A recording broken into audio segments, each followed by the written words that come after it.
Indigo के station manager Rupesh Singh की हत्या में जिस ऋतुराज को पुलिस ने मीडिया के सामने पेश किया, उसकी जिंदगी बिल्कुल अलग थी।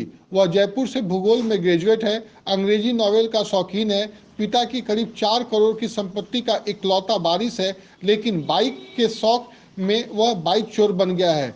रंगदार बनने के लिए बड़ा गैंग बन रहा था।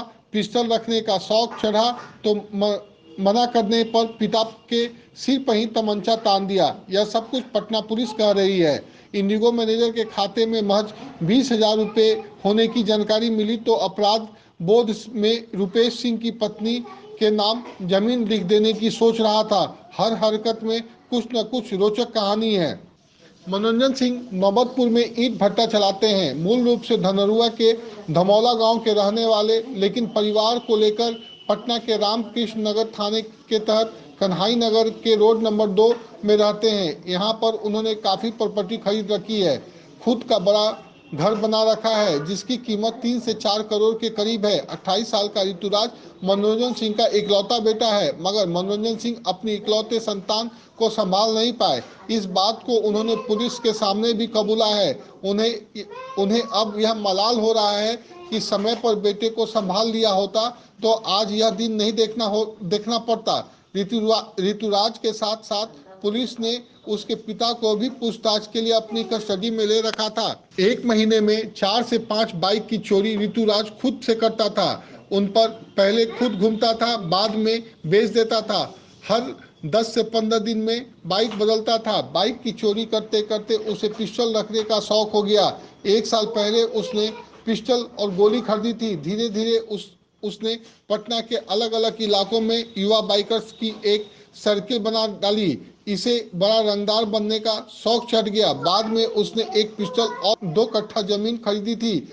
जब इस बात की जानकारी उसकी मां को हुई तो उसने अपने पति मनोरंजन सिंह को यह सब कुछ कहा। फिर पिता ने ऋतुराज की पिटाई की। इस वजह से उसने अपने बाप के ऊपर ही पिस्टल तान दिया था। ऋतुराज ने जयपुर में रहकर पढ़ाई की है। साल 2015 में उसने सनराइज यूनिवर्सिटी से भूगोल में ऑनर्स किया है। जब पुलिस ने उसके घर को खंगाला तो उसके सर्टिफिकेट भी उसके हाथ लगे। पूछताछ में भी उसने इस बात को कबूला। छापेमारी के दौरान भी अंग्रेजी के नॉवेल मिले जिन्हें यह पढ़ा करता था। जयपुर में पढ़ाई करने के बाद वह दिल्ली में भी रहा। वह एक कॉल सेंटर में काम किया। कुछ समय के लिए एक प्राइवेट बैंक में नौकरी भी की। इसके बाद वापस पटना आ गया। यहाँ आने के बाद बाइक चोरी करने लगा। उसकी नज़र कीमती बाइकों पर टिकी रहती थी।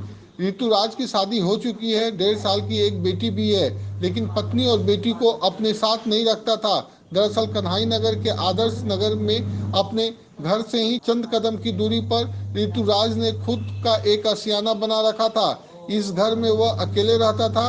पत्नी और बेटी को अपने माँ बाप के साथ छोड़ रखा था। बस समय समय पर वह वहां जाया करता था। जिस वक्त ऋतुराज ने रुपेश की गोली मारकर हत्या की थी, उसे यह नहीं पता था कि रुपेश कौन है। इस बात की जानकारी उसे 13 जनवरी की सुबह हुई, जब उसने हनुमान नगर से न्यूज़पेपर खरीद कर पढ़ा था। हालांकि उसके बाद वह पटना से रांची भाग गया था, वहां से पतरातू और फिर देवघर गया। लेकिन इस दरमियान रुपेश की हत्या से जुड़ी हर खबर पर उसकी नज़र हुआ करती थी। उसने अखबार में पढ़ा था कि रुपेश के बैंक अकाउंट में मात्र 20,000 रुपये हैं। ऋतुराज ने पुलिस को बताया कि यह जानने के बाद उसके मन में एक विचार आया कि उसने अपनी जमीन रुपेश के परिवार को दान में दे दे और अपने अपराध बोध से मुक्ति पा जाए। नमस्कार, ऐसी ही वीडियो को देखने के लिए आप हमारे चैनल को सब्सक्राइब करें, लाइक करें और शेयर करें। नमस्कार।